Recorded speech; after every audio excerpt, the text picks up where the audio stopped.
Dr. Alex here, and welcome to the second in the series, the best sword fighting films of all time. And this one, of course, is number 9. And what a week this has been. A series of happy events and weird coincidences. Very happy because I got a massive shout out from Jessie Milestone, otherwise known as Mindless Entertainment, on her excellent video. There's a link to that below. And as a direct result of this, I'm sure, I have had the largest number of views for any video I've put up so far, with, at this point, well over 100 views for part 1 in the series, and many comments and new subscribers. Although, of course, I am still a really small channel, I am very grateful for all the new subscribers and for the comments, and please keep them coming. They're very useful, and I enjoy reading them. And also, again, my thanks to Doomcock for his invaluable advice and commentary on both the previous videos, the first in the series and the prelude to the series with Bill Hobbs. And related to Doomcock's interest in the sword fighting movies, I had another interesting coincidence occur. A great friend of mine, Jimena Escudera, messaged me, having watched the film, about her own experience meeting one of the greatest fight directors or fencing masters in film of all time. It turns out that, I assume a few years ago, because I think unfortunately now he's no longer with us, she once got a lesson, because her own instructor was busy, from Ralph Faulkner. Ralph Faulkner was the fight director on, among others, Captain Blood, The Sea Hawk,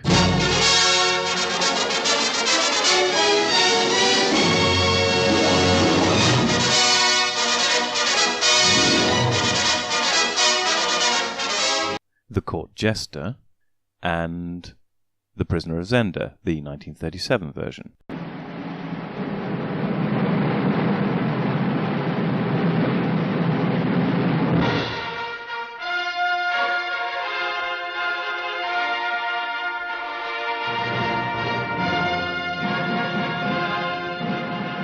While this is not the fight director for this particular film we're going to see today, I still think it was worth mentioning because it just happened in the last week.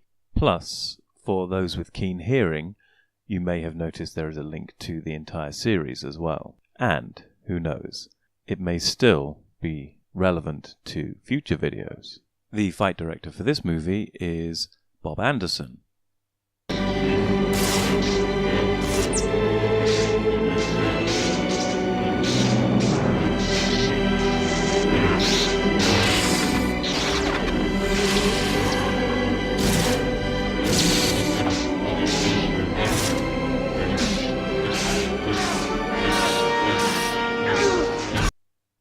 No, it's not that movie. I already said that none of the Star Wars films can be included for the reasons outlined in the first video.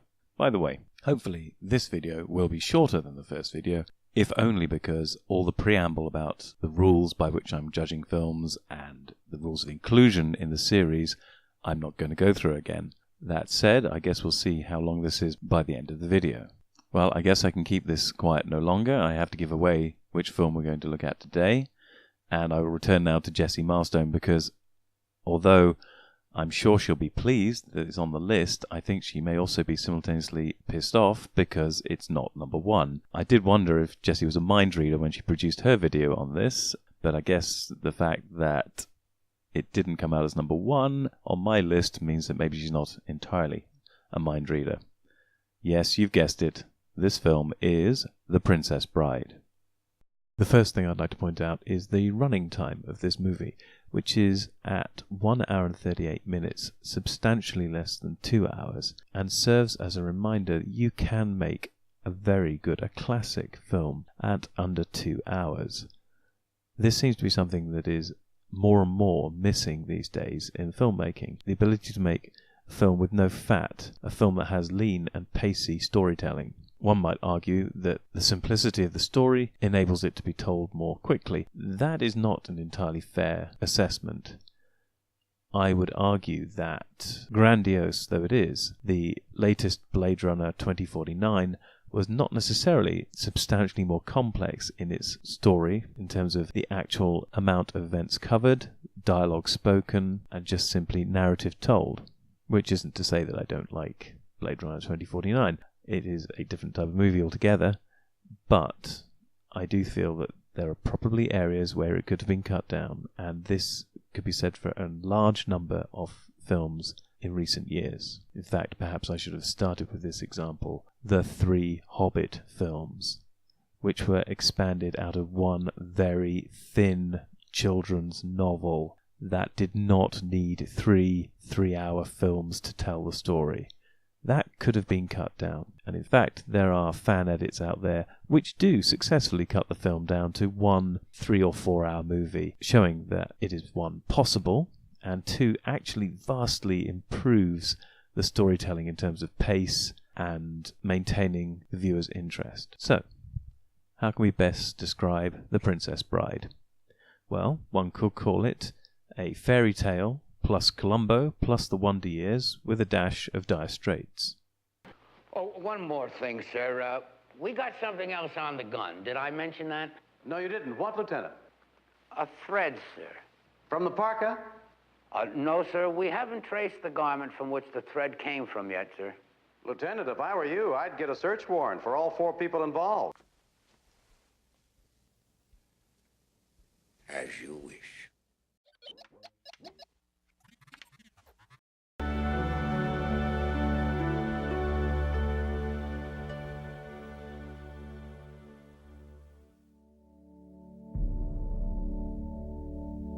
But that, of course, would be silly.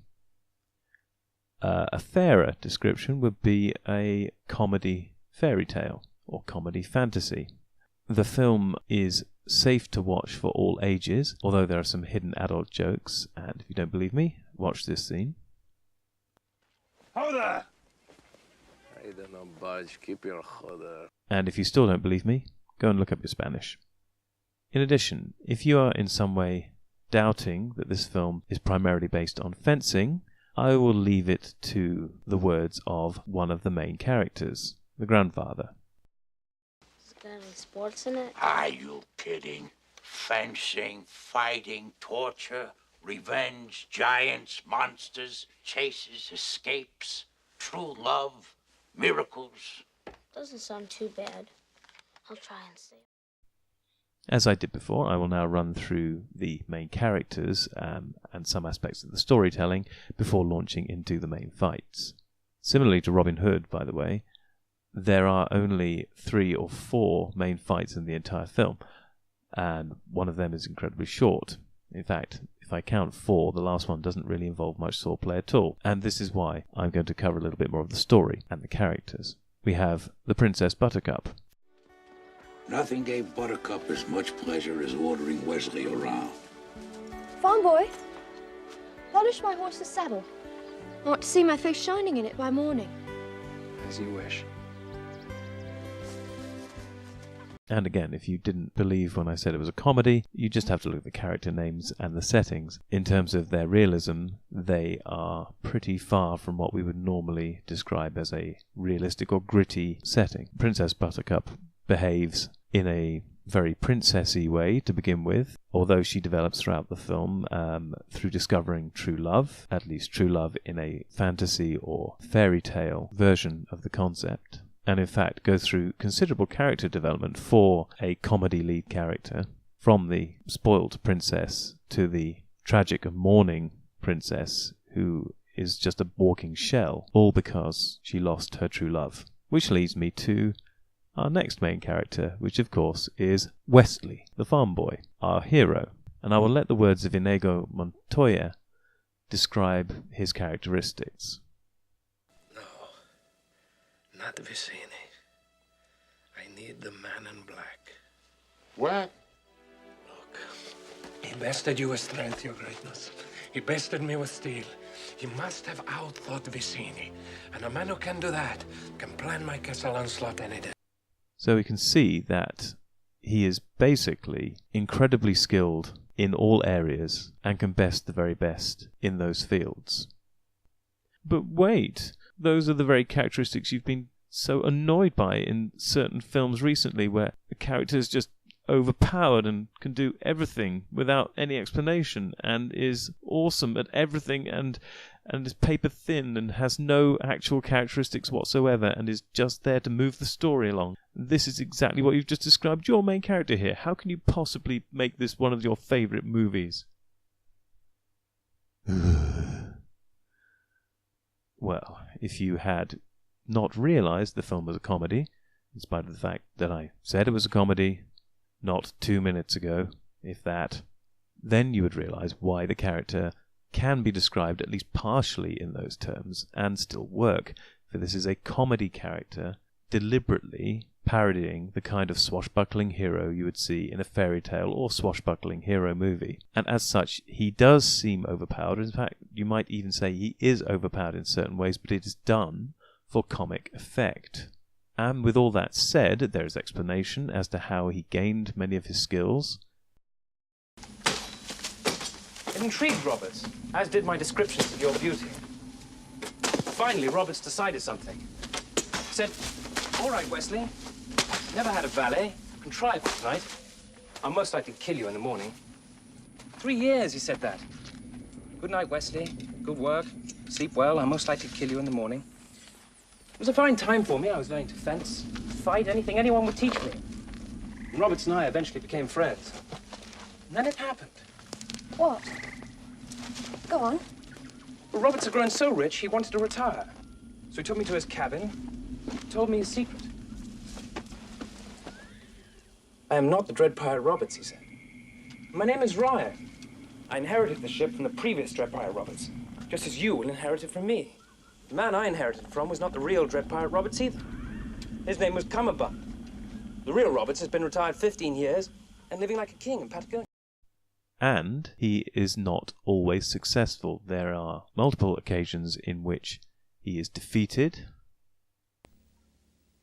He's dead. You mocked me once, never do it again! I died that day! You can die too, for all I care! Oh! As you wish! Oh, my sweet Wesley, what have I done? What is it? You have 6 fingers on your right hand. Someone was looking for you. And in some cases, actually sounds defeatist. And it is guarded by 60 men. And our assets? your brains. Fez's strength, my steel. That's it? Impossible. If I had a month to plan, maybe I could come up with something but this. You just shook your head. That doesn't make you happy? My brains, his steel, and your strength against 60 men, and you think a little head jiggle is supposed to make me happy? I mean, if we only had a wheelbarrow, that would be something. But it is played exceptionally well and works as a comedy character. Cary Elwes, I hope I pronounced his name right, plays the character of Wesley absolutely straight, almost absolutely straight. But he also has excellent comic timing, and these are linked, certainly in terms of how well he portrays the character of Wesley.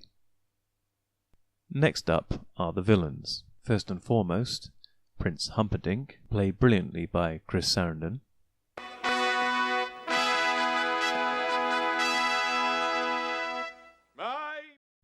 And of course, Count Rugen, played by Christopher Guest.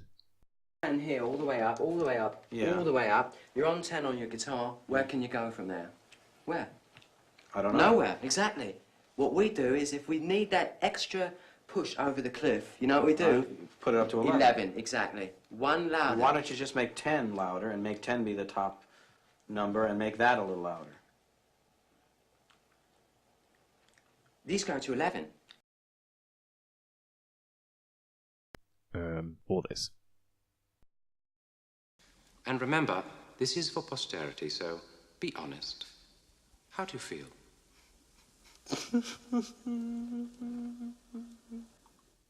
Interesting. Both actors are, of course, incredibly talented, and they play very well off each other, exuding pure and total evil at all times and utter callous disregard for anyone and anything. Get some rest. If you haven't got your health, you haven't got anything. Next up are our ruffians, our kidnappers, Vicini, Vezic, and Inigo Montoya. Some of these find redemption, others do not.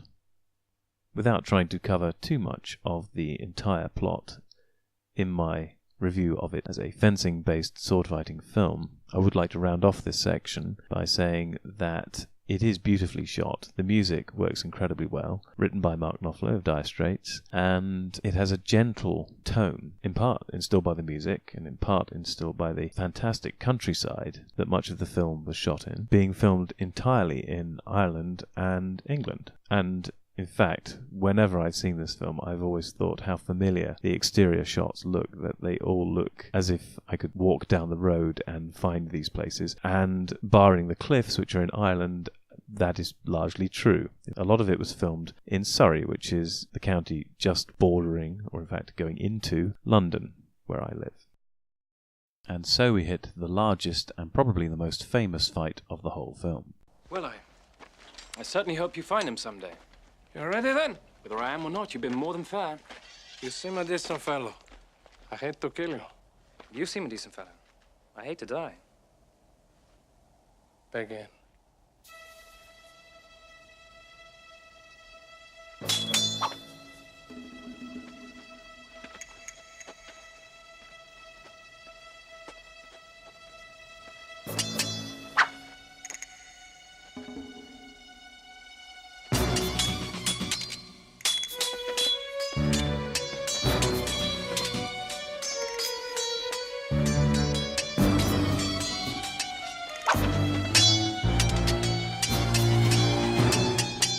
You're using Bonetti's defense against me, huh? I thought it fitting, considering the rocky terrain.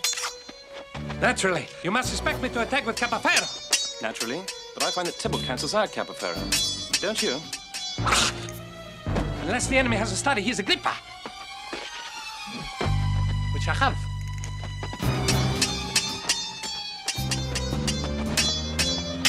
You are wonderful. Thank you. I've worked hard to become so. I admit it, you are better than I am. Then why are you smiling? Because I know something you don't know. And what is that? I am not left-handed.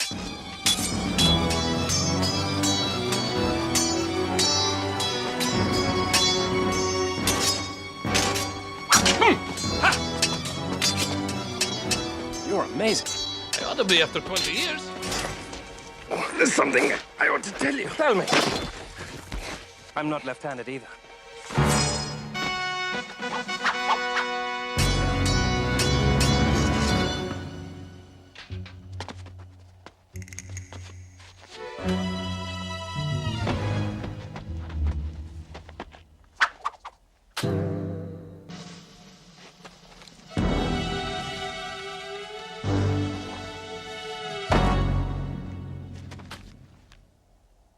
Who are you?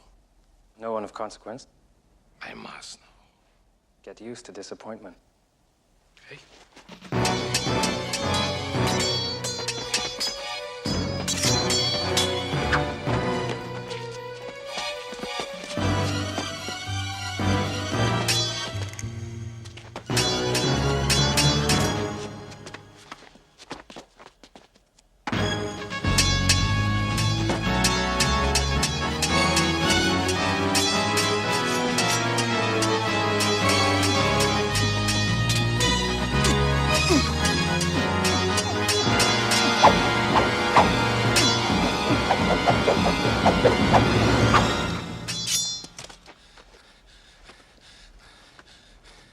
Kill me quickly.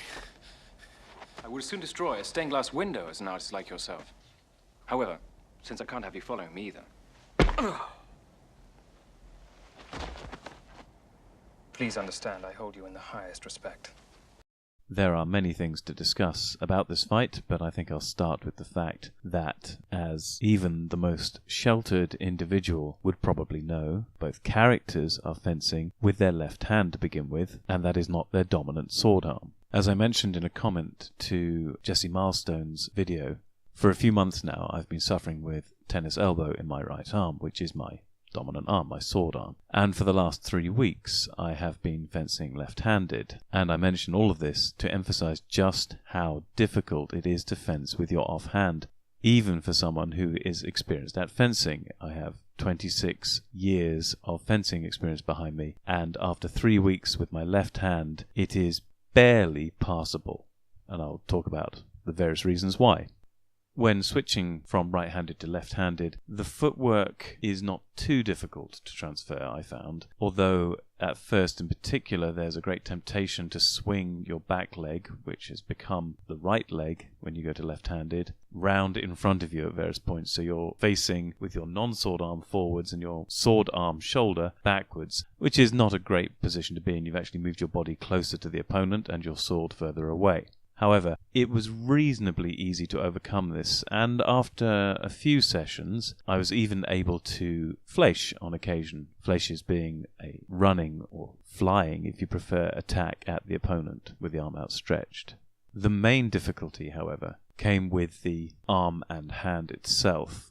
I learnt, and have always used, a French grip. Now, for those who are not familiar, a French grip is a handle which is basically a stick. In fact, if you look at the swords in this film, you'll see they all basically have what we would call a French grip handle. They are basically a stick. They may have some additional parts to the handle, like the Italian double rings in some cases, near where the handle meets the guard, or incorporated in the guard if it's a basket frame guard. But basically, without trying to overcomplicate the issue, the handles are sticks, and French grip handles are sticks.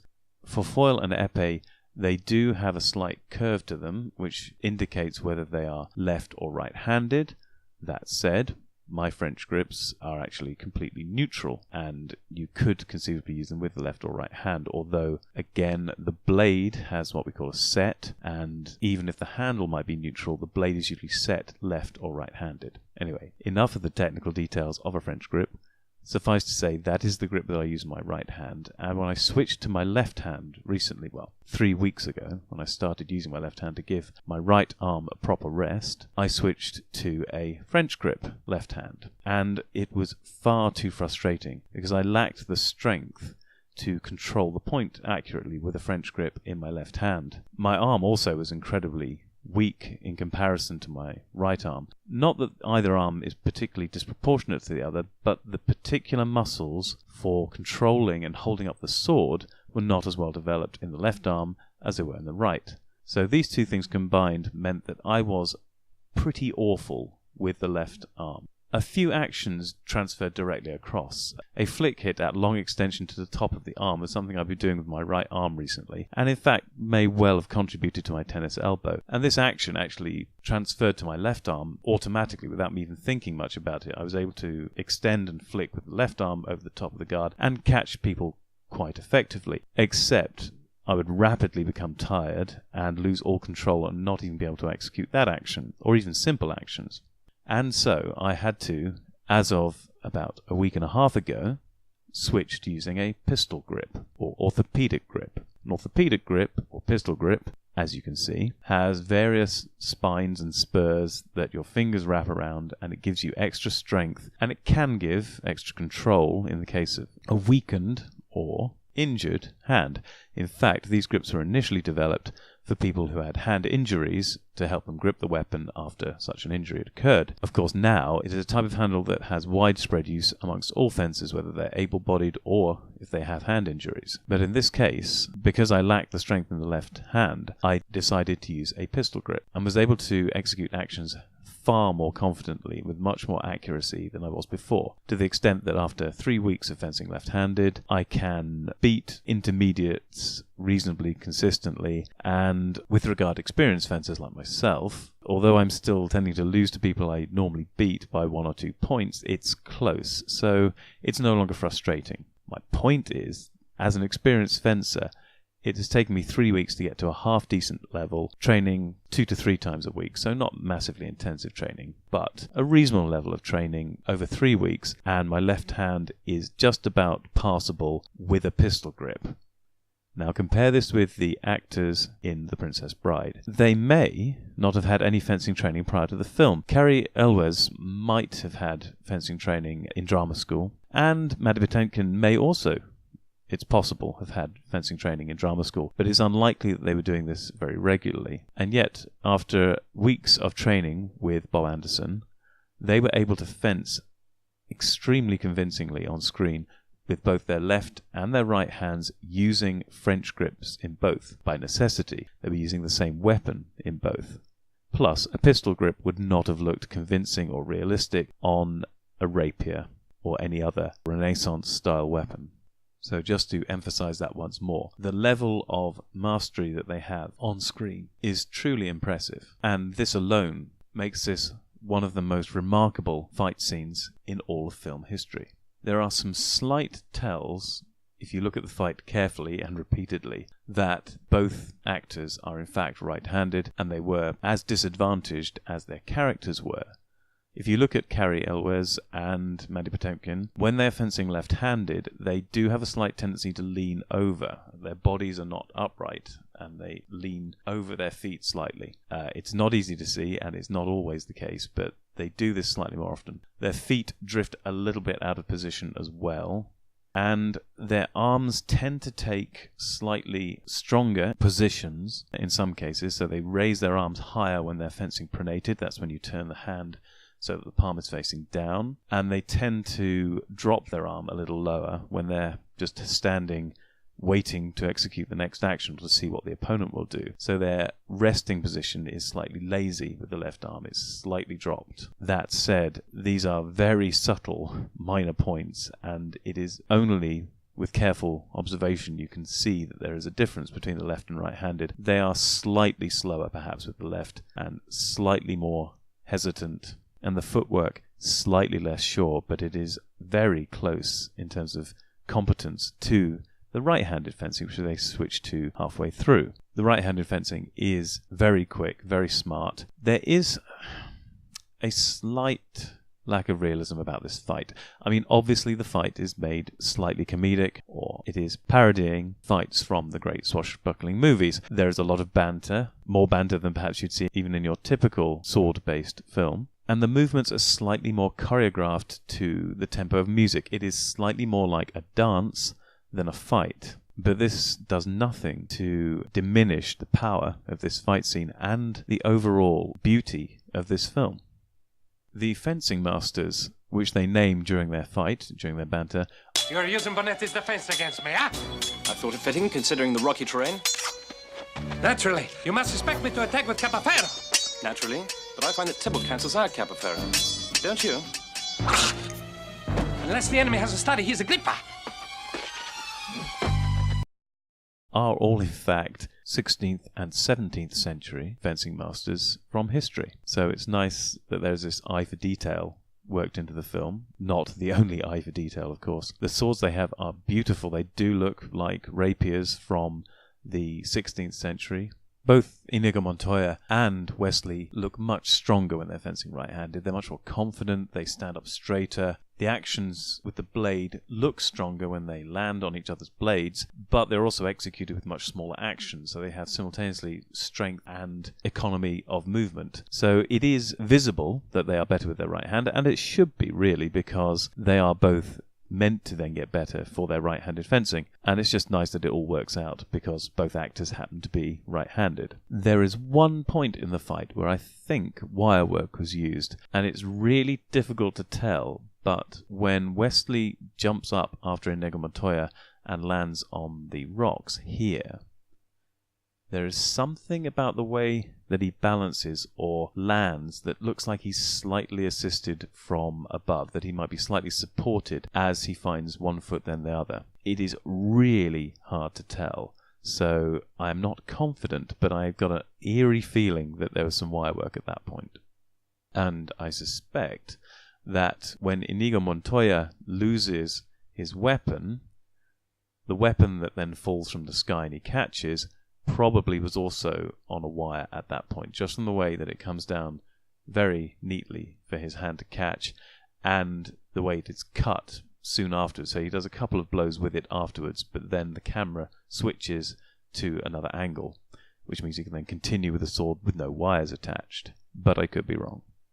There are various silly actions during the fight. The bit where Inigo Montoya is trying to hit him between his legs, and Wesley is deflecting the blade at that point. And later on, the final part of the fight where Wesley just waves his weapon round and round and round, disengaging, while Inigo Montoya is desperately trying to find it with two hands on the weapon, looks very silly, and eventually Montoya loses his weapon, and that's the end of the fight. But, as I have said many times, this is a comedy fantasy, or comedy fairy tale, and these comedic elements to the fight are necessary. They are part of the story, they're part of the narrative, part of the structure of the whole tale, and I think this is one of the greatest fights in cinema history. The second fight is short and sweet, and really is just a prelude to the third fight, but since the second and third fight are broken by a not inconsiderable jog, I feel justified in classing this as separate from the following fight.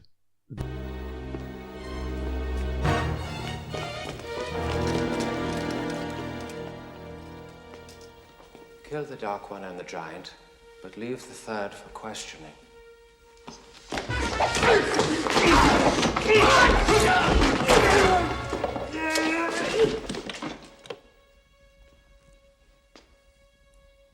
Hello. My name is Inigo Montoya. You killed my father. Prepare to die.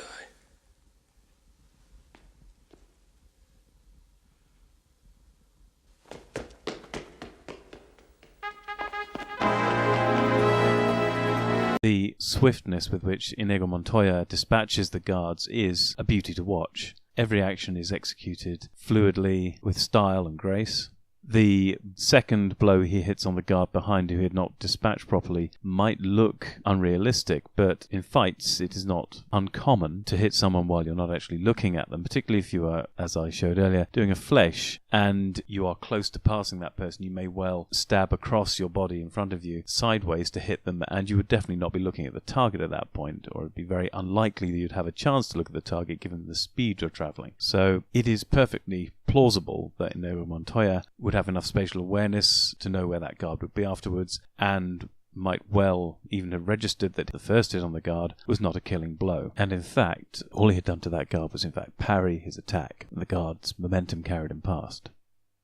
And here we get the first instance of Inigo Montoya getting to tell the object of his vengeance, Count Rugen, the world-famous line, "Hello.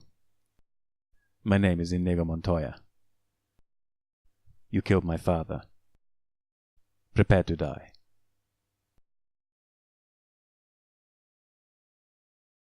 The third fight is the most bitter and sadistic fight in the entire film, driven as it is by vengeance on the one hand and an utter, unfeeling cruelty on the other from the two main protagonists in this particular fight.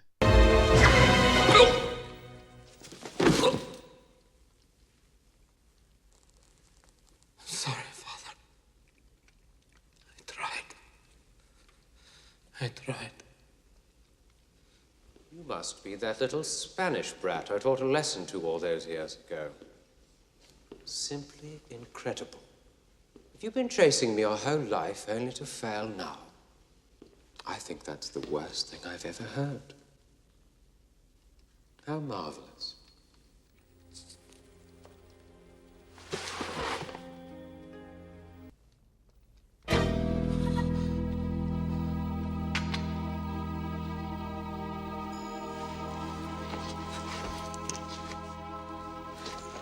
Good heavens. Are you still trying to win? You've got an overdeveloped sense of vengeance. It's going to get you into trouble someday.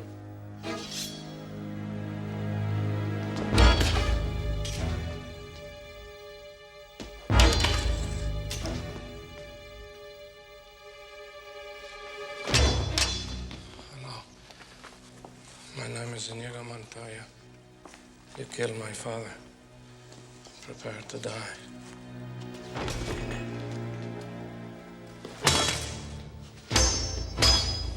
Hello. My name is Inigo Montoya. You killed my father. Prepare to die. Hello! My name is Inigo Montoya. Montoya, you killed my father. Prepare to die. Stop saying that! Hello! My name is Inigo Montoya. You killed my father. Prepare to die! No! Offer me money. Yes. Power 2, promise me that. All that I have and more. Please. Offer me everything I ask for. Anything you want. I want my father back, you son of a bitch.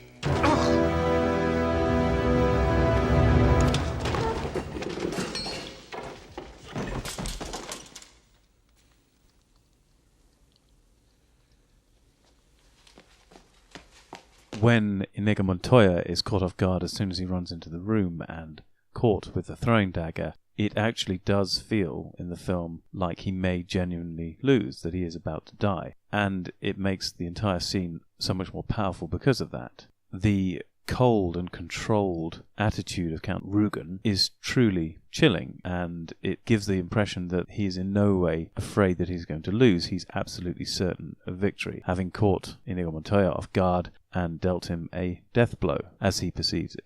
Of course, the feeling changes abruptly for both the audience and for Count Rugen as soon as Inigo takes the dagger from his own stomach and begins to rise. For although he's clearly still struggling, at this point the audience begins to realize that he is powered by vengeance, possibly by the spirit of his father in his sword, but you get a definite impression that things have changed, and Count Rugen also gets this impression too. His entire demeanor changes at this point. He becomes more panicky. His entire sword fight from one end to the other is far less controlled than Inigo Montoya's. It is much wilder, it's much more driven by anger and probably fear, although it's difficult to say with his character. I mean, it's almost as if he's more angry that the entire control that he had has been wrested away. The plan that he'd worked out has been ruined, and he doesn't know how to cope with this unexpected situation. As the fight progresses, Inigo Montoya's strength returns and grows, and he becomes more confident and strident in his demands for vengeance. The cuts that Rugen initially inflicts with his sword, and which are partially deflected to non-vital areas of Inigo's body, do look like they should be, again, incapacitating Inigo Montoya. However, they are in muscle, not in any vital organs. They are probably in parts of the muscle that aren't actually going to sever any tendons, or at least not completely incapacitate the arm. And it is realistic enough that you can suspend belief that he could carry on through these wounds. It is pleasing, from a symmetry point of view, that Inigo Montoya, towards the end of the fight, gets to exact exactly the same wounds on the Count that he has exacted on him over the years. The final actions of the fight, when the Count's sword has been swatted aside and he's up against the table, lead to a final line that genuinely moves me when I see it. When Inigo Montoya utters the line, "I want my father back, you son of a bitch," it is very easy to see the 11-year-old boy inside the man. And I also lost my father, not at the same young age that Inigo Montoya loses his, at least double that age, and not to some evil, callous, thieving swordsman, but to cancer. However, the sentiment of wanting your father back is something that anyone who's lost a loved one can easily understand. And Mandy Patinkin's portrayal brings all of those emotions to life and gives real power behind the delivery of his final vengeance. Vengeance, of course, being a very dark emotion. And later in the film, he does, at least in part, begin to address the fact that he now has no idea what he's going to do with his life, because he spent his whole life trying to pursue this one dark goal. That said, this shorter fight is still one of the most powerful scenes in the entire film, and is certainly much darker than any other scene, including Wesley's death. This is the darkest moment of the entire story, and it would not be the same without it. And now, the final fight. But first things first. To the death. No! To the pain. I don't think I'm quite familiar with that phrase. I'll explain, and I'll use small words that you'll be sure to understand, you warthog-faced buffoon. That may be the first time in my life a man has dared insult me. It won't be the last. To the pain means the first thing you lose will be your feet below the ankles. Then your hands at the wrists, next to your nose. And then my tongue, I suppose. I killed you too quickly the last time. A mistake I don't mean to duplicate tonight. I wasn't finished. The next thing you lose will be your left eye, followed by your right. And then my ears, I understand. Let's get on with it. Wrong! Your ears you keep, and I'll tell you why. So that every shriek of every child at seeing your hideousness will be yours to cherish. Every babe that weeps at your approach, every woman who cries out, "Dear God, what is that thing?" will echo in your perfect ears. That is what the pain means. It means I leave you in anguish, wallowing in freakish misery forever. I think you're bluffing. It's possible, pig. I might be bluffing. It's conceivable, you miserable, vomitous mass. But I'm only lying here because I lack the strength to stand. But then again, perhaps I have the strength after all.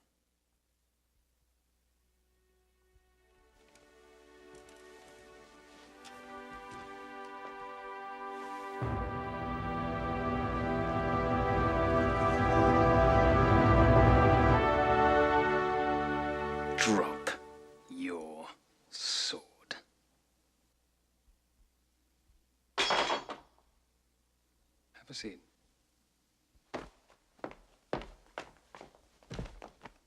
Tie him up. Make it as tight as you like. Oh! Where's Fezzik? I thought he was with you. No. In that case, Help him. Why does Wesley need helping? Because he has no strength. I knew it. I knew you were bluffing. I knew he was bluffing. Shall I dispatch him for you?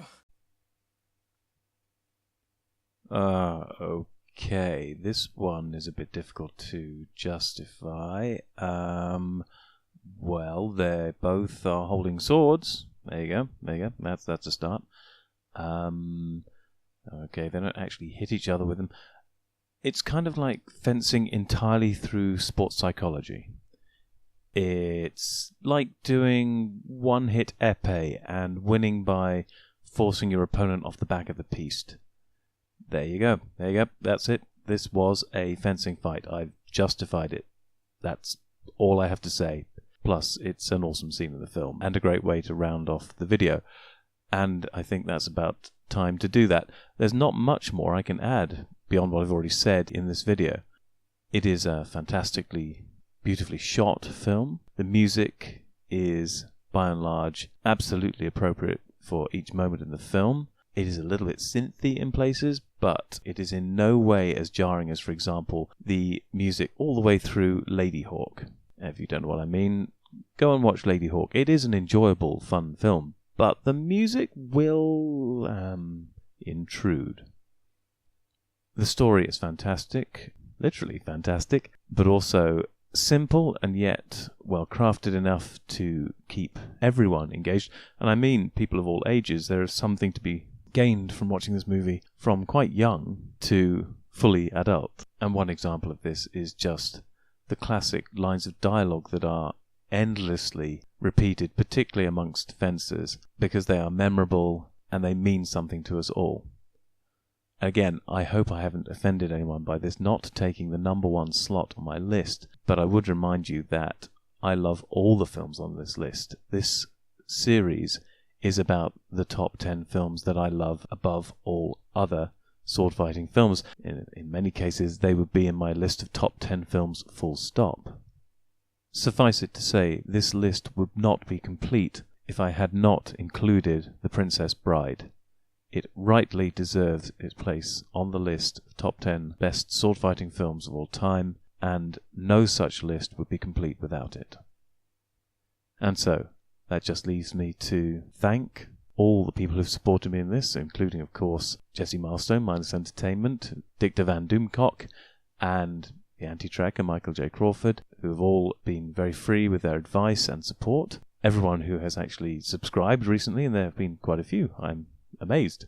Thank you very much. I don't know quite what to say, except thank you for your support, and I will hopefully continue to provide more entertaining videos for you. And thank you for anyone who's watched this and hopefully liked it. It always pleases me when people have actually liked what I've done.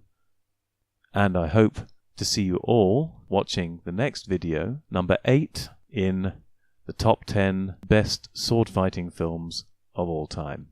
Take care.